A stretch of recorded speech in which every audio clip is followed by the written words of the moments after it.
right, guys, let's do this. What up? It's JoJo on the radio. This is the iHeartRadio Countdown. Leah, Kate, we have never met. We have never met, but you've been in my car. That is so crazy.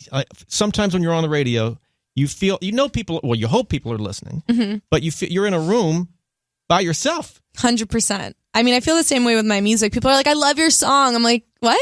Like you listen? You wrote it by yourself in a room, Like, wrote it in bed. What do you mean you know my song? What do you mean millions of people know my song, huh? Your story is crazy. We got lost to chat. Music, life. You live in LA. We're in LA right now. But this is national count. Everybody gets to. I'm getting all excited here. Oh my God, me too. Leah, why does your Instagram have you categorized as a grocery store? Oh my God, that is hilarious. What the heck? I love food and I love a good grocery store shopping spree. I just got so excited by that. No, just kidding. I was looking at my Instagram. I was like, I feel like it's boring. I want to change something. And I literally just went into the edit section and picked grocery store for no reason. And everyone's like, all my fans are like, Leah, like, hold on. Why are you a grocery store? There's honestly no meaning to it at all. And that's so lame, but maybe I'll change it one of these days. But it gives people a good laugh. And I'm like, why not mess with people's heads for a second, Okay, now that I'm curious now, because, we usually go with, there's celebrity, there's athlete. What else is available? Grocery store, what else can I pick from? Oh, there's like movie theater, library, I think like park, like there's a ton of things. I mean, maybe I'll change it just for you. And why don't you pop in on my Instagram later and I'll be something new and fresh. I got to do that. All right. Of course, we'll get to this track, 10 Things I Hate About You, later on in the countdown. Album, your debut album, 2021. So I guess my question is, after that debut in 2021, the album, this track, 10 Things, goes crazy. Are you working on a new album or EP? I read that you're kind of going to go like song by song and not stress on an album or EP, but sometimes that's misleading information. I don't know. The truth, Leah Kate. Oh my goodness. The truth. Here it goes. So I've been spending every second working on new music, working on an album. Yes. And tons of singles that are going to be dropping before. So if you love 10 Things I Hate About You, you will like the music to come. I'll get into this. Don't answer this question totally yet, but 10 Things I Hate About You is about a specific person. Oh, yeah. So I'll get into that in a minute. But is the album like just a full-on, attack on this, whoever this person is? It's an attack, but it's also like, it's a big attack. He's not going to be happy. But it's also like, there's some self-reflecting moments, My ex is going to like pretty much hate me forever. But what can you do? Like, I'm a songwriter. You made the bad decisions and you knew I was a songwriter. So your fault. Okay, we'll get into that as well, because I've had discussions about that. Yeah. You already said that it's about one person. This person knows it's about them, right? Mm-hmm. Oh, yeah. I have a theory, and I've discussed this with multiple people. Alessia Carr on down. If you, I think she's the one we first started talking about this, because she wrote a track, I forget which one, and she said she let the person know, like, hey, heads up, this is coming out. Are you okay with it? I forget if she asked for permission. I don't think she did that, but she let them know. My 2 cents, not that it matters because I'm not putting out music, if you date or with a songwriter, musician, and you act wrong, or maybe whatever, life, you're going to end up in a track. That's assumed risk. You don't need to tell them. Your take on that. Do not need to tell him, don't need to ask. I most definitely didn't ask for permission. And the funny thing is, he was like, can you remove that from the internet? Like, that's embarrassing to me. I was like, are you crazy? You've lost your mind. Do you think I'm literally going to take down 10 Things I Hate About You, the song that's changed my whole life, off of the internet? You're incorrect. No way. And you didn't put any names in there. Hell no. And I put names in songs before, so I definitely am not afraid to drop a name here and there. You're lucky you didn't put an address in there. Come on. Right? Consider yourself lucky. Leah, what's the story? You moved to New York City. I think your parents said, hey, get a real job. So you moved to New York City, and then you got fired, came back to LA to work on music. I'm sure that's just the broad strokes of the story. What is that story? So I was really afraid to start putting out music because, my family was like, get a real job, do music on the side. And music was like my love and everything my whole entire life. Everyone knew that, but no one looked at it as a real profession. So they're like, you get a job and you do music on the weekends. And I was like, okay, that's not happening. Which seems like logical advice. And parents, they love you. So they're trying to give the best advice. I get for sure. That. Right. Like, made sense. But I was like, I'm just going to move to New York where no one can see what I'm doing Monday through Friday. Get some like stupid job where I ended up getting fired from every job I ever had because everyone was like, we know what you're doing. You like go to the studio, stop pretending like you're working. So it didn't really last for too long, but I was able to just like be in my own element, kind of start over and not have to listen to anyone being like, get a real job. It's like, you're just starting fresh, and I was able to just like start there. And now that it's really, taken off to the point where your family can see it, because they're not living it like you day to day, and they probably don't know I don't know your family, but I assume if they're like mine, they don't know a ton about music. It's just they know what they know, Exactly. At this point, they can see the success. I'm guessing they're like, all right, I get it. Is that their reaction now? Oh, they are so proud. Like, now my parents don't shut up and like stop bragging. They're so excited. When I told them my song played on Kiss FM, they freaked out, and it felt very real, I think, at that moment. But they're the proudest parents and so supportive now. But it took like a decade to get them here, of like convincing them, please, like, support me in this. I promise it's going to be a real job one day. Just like, I know these songs are good. People are going to like them, but no one believed me. And now finally I have the song that people listen to, and they're like, okay. It's crazy you say a decade, because some people think she's an overnight success. Well, it takes a decade to become an overnight. That's probably on average. It takes a long time. Long time. I was told when you're just about to quit, when you've had enough, when you're at the end of your rope, you're about a third of the way there. Is that a fair? 100%. The amount of no's and people who didn't care is like, the amount of just ignores on emails or anyone I reach out to, like, it was all rejection until pretty much really recently, and like no one caring. And then now it's like, woo, we got a song, people are listening. But in my head, I'm like, listen. Like you said, I feel like no one, you're in a room alone, but I like knew who you were, of course.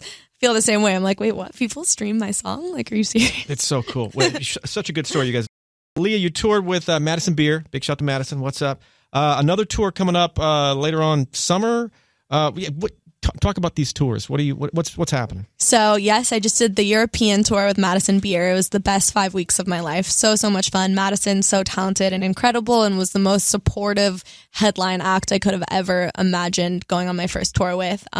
The fans were screaming the songs. It was crazy to watch 10 Things, the screaming, get louder and louder every night, and see it become this like cultural moment where everyone in the room lifts up their phone and knows the lyrics. Like, it was just mind blowing. So that was like, to see like my career, like my dreams come true in front of my eyes was the most wild experience. And I wish I could relive that tour every single day. I'm going on tour with Chase Atlantic in the US in July and August, or in North America. So if anyone's around, come to one of my shows. We can scream 10 Things I Hate About You together. Isn't that wild? People, complete strangers, other side of the world, they are reciting lyrics that you wrote, in your bedroom, I guess, or so, it's just, I find that so bizarre. The craziest feeling in the world. The best thing ever. Yeah. You like road life, or is that... I loved it. Unfortunately, the Sprinter bus we had, or van, sorry, had no air conditioning. God. We toured in not the best circumstances, but I still love the travel and being on the road, and like, I love tour, but the van wasn't great. I won't lie. Why is Leah Kate so sweaty? Oh, it's just special effects. Yeah. It's just a glow. It's my makeup. That's she rolls. Leah, this can't be true. I don't think. You rename your dog every day or often. That's not true, right? It's so true. I just I look at him every day and I'm like, his name today, you're going to think I'm so weird. I don't even have an explanation for it. But I looked at him and I was like, okay, your new name is Meep. This dog needs therapy. He's like, what is my dang name? He has so many names. He's a different personality every day. Like yesterday he was Mr. Moop. Like, he's just something different every day. Does the dog even know when to come to you? Like, he picks it up quick. Like, after 2 times I call him, he's like, yes, Mom, what do you want? Yes, Meep is here. But you have to say it in the tone. It can't. Meep. Yeah, like that. Good God. You got to write a song called Meep at some point, just because. I know. Let's do this track, Leah. This track, it's turned your life upside down in the best way possible. 10 Things I Hate About You. You said, we were talking off air about you you uploaded the song, basically took a nap, and I don't know if you really did that. And you woke up and it's like madness all of a sudden, right? Madness. I was in bed on a Sunday, had been in bed for a few hours at the point, and I was like, I'm just going to post a video to TikTok, whatever. I just dropped a song called Dear Denny a week before, so I was not really supposed to be teasing new music yet. You like put out a song and you let it simmer a little bit. Let it simmer, but I posted this video, I put my phone down. 30 minutes later, I go back and it's at like 2.5 million views. And I was like, oh my God. like, this is crazy. And I like call my manager. I'm like, like, oh my God, this is going to be the biggest song in the world. I just have a feeling, like, just reading the comments and everything. And everyone was like, drop it, drop it, drop it. And this had never happened to me before. So I was like, oh my God. But this is the moment this is it. This is it. Like, the moment I had been dreaming of literally my whole life. Here it is in front of my face, not knowing what to do. I was like, okay, so we're dropping a new song next week, Survival of the Fittest. Let's go. That is, well, congrats on this. And this is just beginning, Just the beginning. 2-part question. Oh, yeah. The best performance you've ever done, in your opinion, I mean, it was just as close to perfect as possible. Then the complete flip of that, the worst. I mean, it couldn't have been, everything went straight to hell.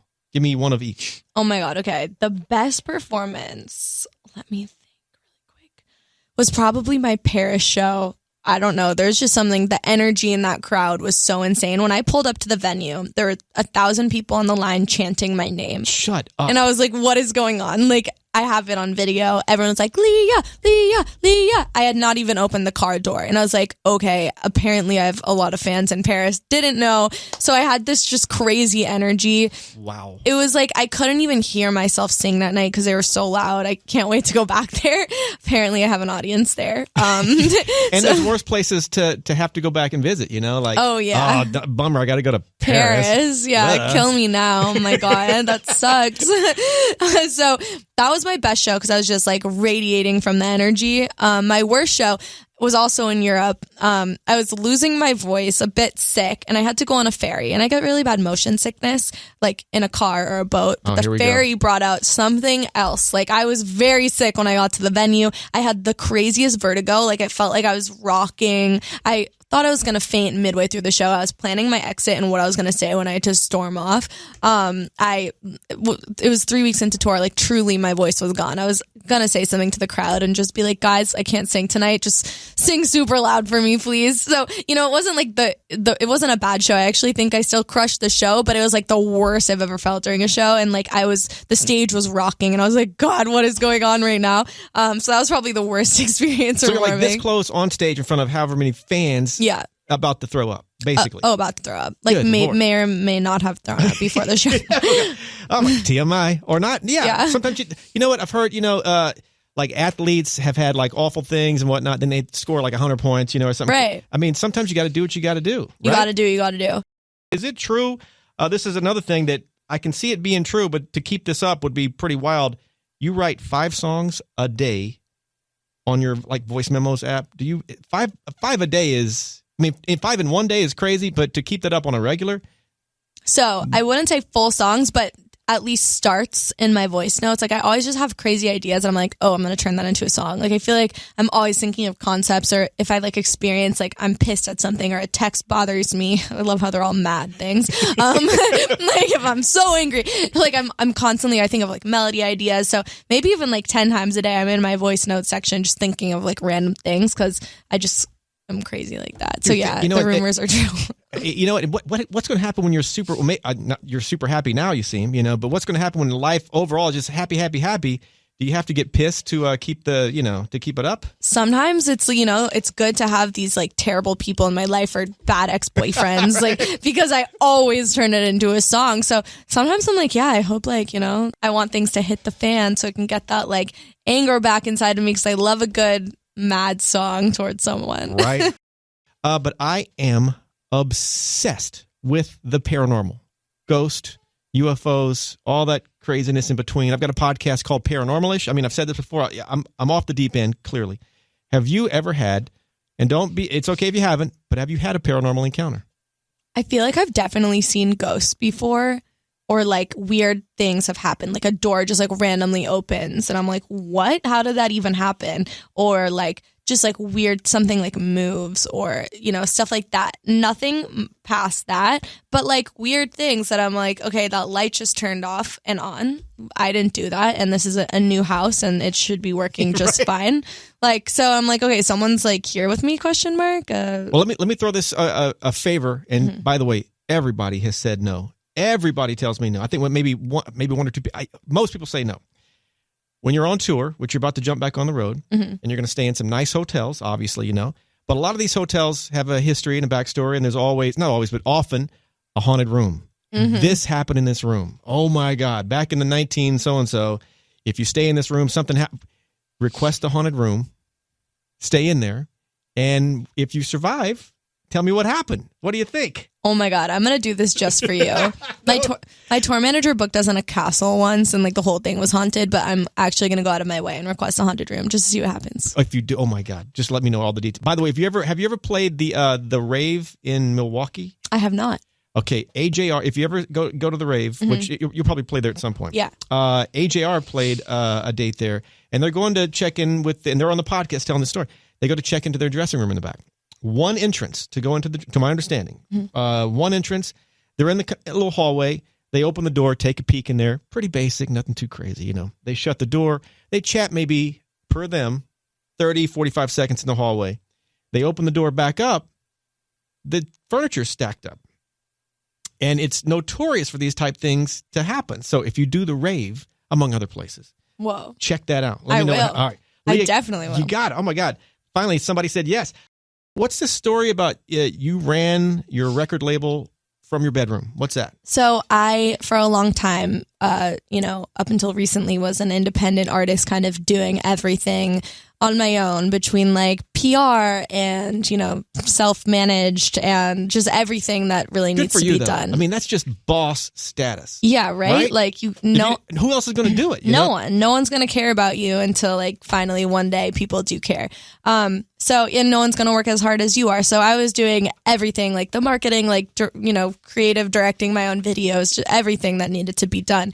And I had my investor, Alexis, kind of like fund everything and back me for the last couple of years. Is this the guy from Reddit? Okay, I heard something about, yeah. Okay. Oh yeah, he founded Reddit. He's married to Serena Williams, both icons. And I was super fortunate to have him kind of like back me and everything. So, by record label, just basically handling everything under the sun that would need to be done. So yeah, that was kind of how it worked for a few years. Alexis funded everything and I just was in control of it all. And it was just me running the show. Now I have an amazing team around me they're also helpful, but for a long time I didn't. So it's just me. So initially it's you on your label, but eventually down the road, do you plan to do you want to sign other artists to some sort of platform? 100%. I would love to sign like writers and artists and one day, develop, because I love just like developing myself is like what I did in a way. And it was so fun, just like the creative and like the music and the songs. And it's like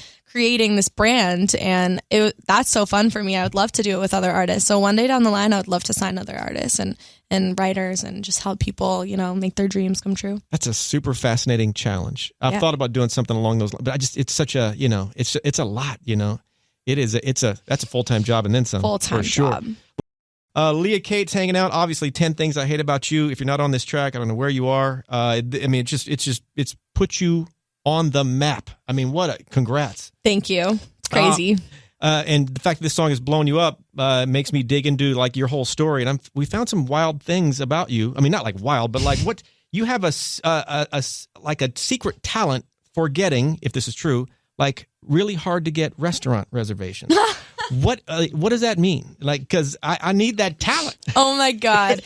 Really what it comes down to is I just hate the word no so much. And under no comes with not getting the restaurant reservation that you want. So I just like feel like I have a way with people where I'm like, okay, like I'll sit on the floor, like literally I'll be in and out at this time. Like I just like have a way of convincing people and like not taking no for an answer, which I feel like is why I'm like at this point now I'm just, I feel like my one word of advice to everyone is just like keep hustling till you get it. And that applies, when I'm trying to get a restaurant reservation, you just can't take no. It really comes down to that. So do you recall like a restaurant that said, like, is there one instance where like, I'm sorry, we have no more tables available? Oh yeah. You hang up, you call back, and you come up with another story. Like that happens? Yeah. I'll come up with another story. I'll be like, nope, I had a reservation. Please why do I love me. that so much?